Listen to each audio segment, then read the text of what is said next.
Quel quintet. Hey, Internet! Trio. Salut! Tu nous surprends en pleine répétition de notre cantique de Noël. Eh oui. On pourrait peut-être prendre une petite pause?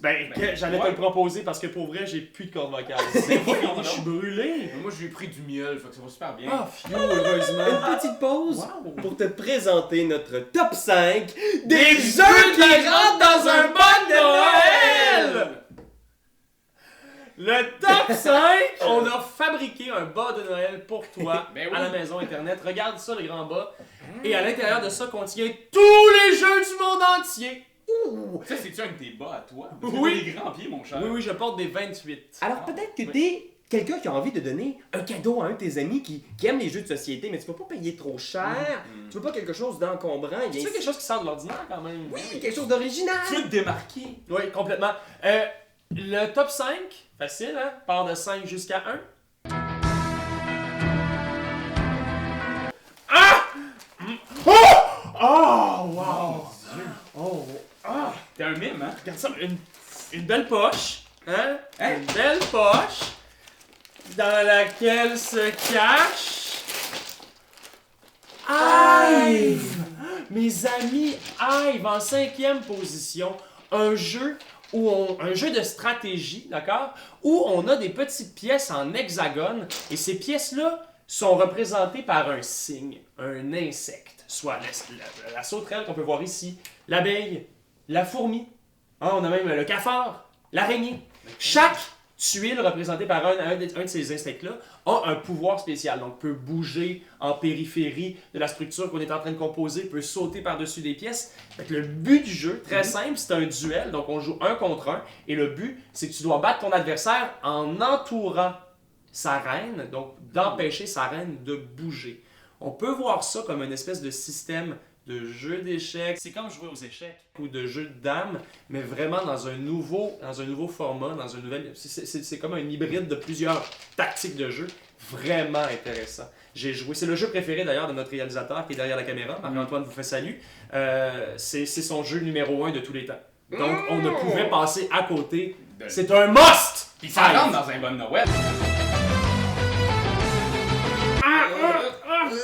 Oh, ça en a fait tomber Hive, maudit.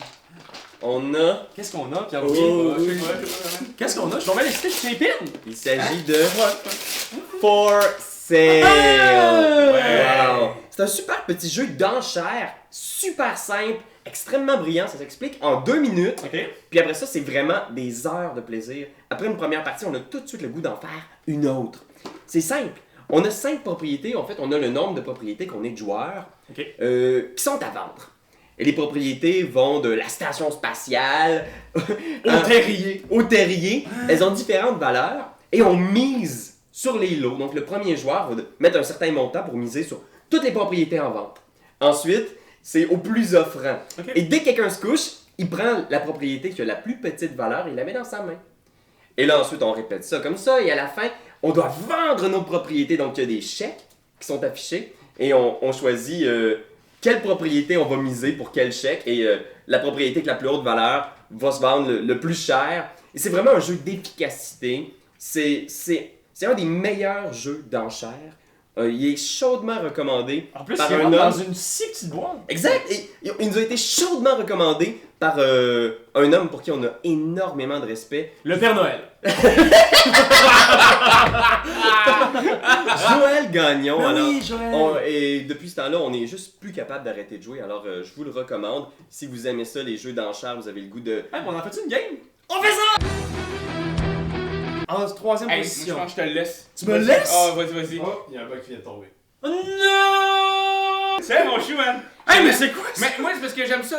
J'aime mieux vous voir déballer des cadeaux que d'en recevoir, ça me gêne. En 3e position, donc. Qu'est-ce qu'on a mis déjà en 3e position, les gars? Mais là, qu'est-ce que tu penses? Un chef-d'œuvre! C'est à moi! Les Je voulais poilus! juste qu'il le déballe. Ok, c'est Parce bon. que j'ai comme des petits ongles et tout. Les poilus! Oh! Les poilus, en fait, qui est un jeu coop, il est à l'envers, un jeu coop où est-ce qu'on essaie de survivre à la Deuxième Guerre mondiale. Première Guerre mondiale. Parce que l'extension, c'est la Deuxième Guerre mondiale, si je me trompe. Tu te trompes! Ah, c'est le truc, mais les Allemands, c'était où? Les Allemands, en fait, C'est c'est le petit truc que c'est une je carte promo, mais c'est des Allemands de Première Guerre mondiale. Ouais, parce qu'on se rappelle quand même, la Première Guerre mondiale affrontait tout de même encore l'Axis et l'Allies. Non. Non! On se rappelle du mur de Berlin, hein? Hein, guys? Hein, quand t'es tombé, tout ça, en Première Guerre mondiale. C'est tellement éducatif, notre show. Alors, les poilus, jeux coop, où est-ce que on doit essayer de survivre à la Première Guerre mondiale, des cartes, on essaie de s'aider. C'est une belle petite boîte qui renferme un grand secret parce que c'est très difficile à faire comme jeu. Benjamin déteste les poilus pour la simple et bonne raison que Mais il est pas bon. Il est juste pas bon. Il est pas capable de passer à travers. Non, mais une game. il faut s'entendre. Si vous êtes le genre de joueur qui n'aime pas perdre, ce n'est pas pour vous. Ce jeu va vous faire perdre. Vous avez une chance sur, j'imagine, 7 de gagner une non, partie. Donc, non. pour vrai, si vous êtes du genre un peu mauvais perdant, comme je le suis, n'achetez pas les poilus. Mais sinon! C'est fait pour être Achetez-le. logique. C'est fait pour être logique. C'est un superbe jeu dans lequel, dans le fond, il faut jamais qu'il y ait 3 menaces de la même sorte sur la table et on n'a pas le droit de communiquer ce qu'on a dans notre main. Donc, on n'a pas le droit de dire « Moi, j'ai que des obus dans ma main. » Donc, si quelqu'un Ouais. joue à un obus, toi, tu penses juste dans ta tête « Moi, t'as dit, non, pourquoi t'as joué à un obus? » Fait qu'il y a une espèce de... Il faut que tu sentes la vibe autour de la Fait que table. t'es tout le temps en train de dire là, il y a 2 obus là. Il y a 2 obus, ok? Je veux juste dire qu'il y a 2 obus. Fait que c'est pas C'est dire que t'as des génial. mêmes, mais il faut vraiment que tu pointes. Fait que, C'est ouais. ultra solide et moi ce que j'aime de ce jeu-là aussi, c'est que c'est un jeu sur la guerre dans lequel il faut pas tuer personne. C'est juste un jeu de coopération, puis de s'aider, puis à la fin de chaque tour, il faut donner un petit café, un support à un des joueurs. Donc c'est vraiment de sentir quel joueur a le plus besoin de support ce tour-ci. C'est beau. T'as aussi une phrase que tu peux dire à tout moment pour ramener les troupes dans le bon ordre. Fait comme, ok les boys, ça va bien! Puis là, ben finalement, on s'aide. Puis on se rappelle qu'on a mis ce jeu-là dans le bon Noël parce que ça vient en aide aux hommes qui ont le cancer de la prostate, hein, pour le mois de novembre avec leur moustache. Donc, It's beginning to look a lot like Christmas.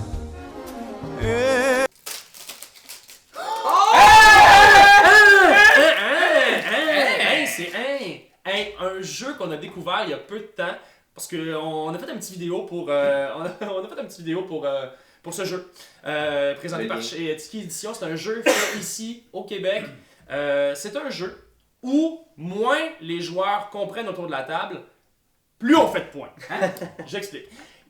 À l'intérieur de cette boîte, il y a des catégories, il y a comme des titres de films ou des noms de personnalités connues.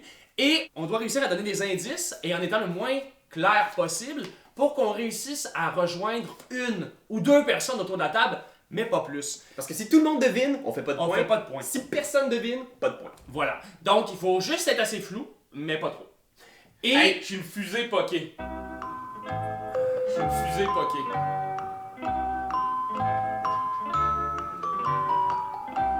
Maurice Richard! The Rocket! Poké, une POC! Maurice Richard! Oh boy. J'ai gagné.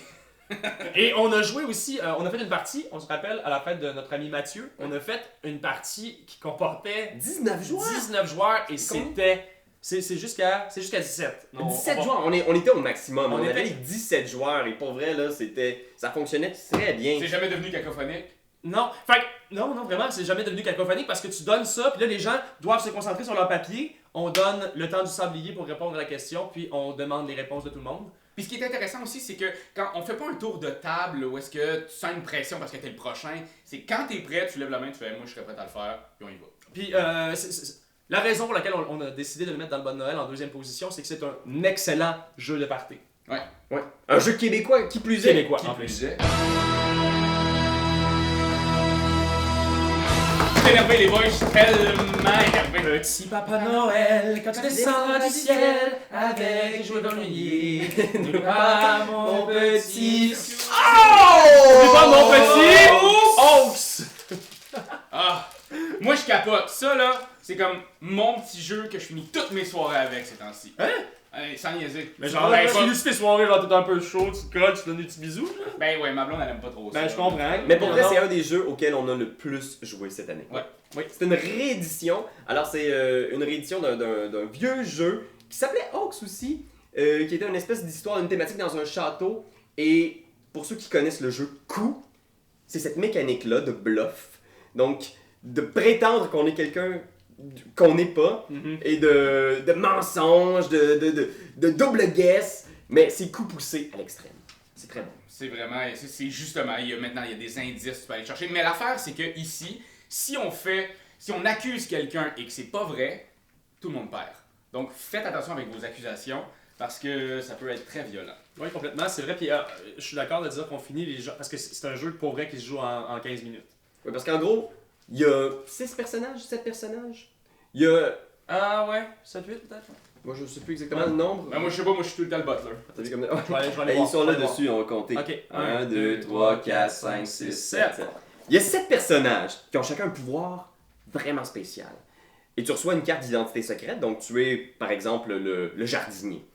Et ensuite, à chaque tour, tu dois prétendre, tu dois annoncer qui tu es et pratiquer son pouvoir. Mais tu peux dire que t'es n'importe qui!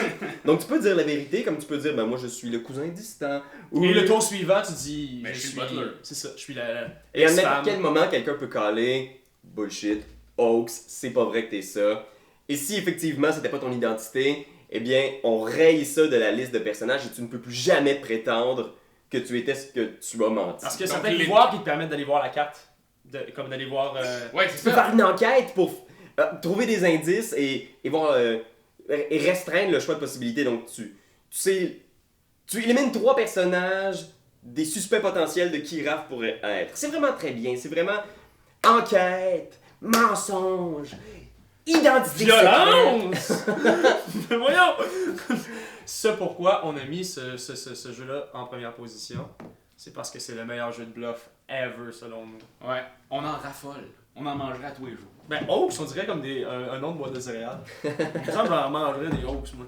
C'était ça notre top 5 des jeux qui rentrent dans un bon Noël. C'est Ouais. des petits jeux qui rentrent, qui sont super le fun et qui vont faire en sorte que vous allez devenir le génie du temps des fêtes. Ouais, puis ça s'offre bien à n'importe qui. Donc vous allez voir, on en a pour différents goûts, différents styles. On a notre top 10 officiel de l'année 2016 qui s'en vient aussi, alors on vous invite à regarder ça attentivement. Et si t'as aimé, n'hésite pas à partager, à aller sur Instagram, sur Facebook, sur YouTube pour spreader la bonne nouvelle. Puis si tu nous aimes, parce que tu trouves qu'on est charismatique, puis t'as envie de donner un peu pour notre Patreon dans notre campagne de sociofinancement, eh bien on te met le lien juste ici. Tu peux aller là, tu peux mettre $1 par mois, $5, c'est comme tu veux. Et Rabais. puis en même temps, t'as des rabais, t'as des vidéos exclusives, des lives, t'as la chance de faire des soupers avec nous autres, des petits soirées scotch. Et là-dessus, Internet, on te souhaite joyeux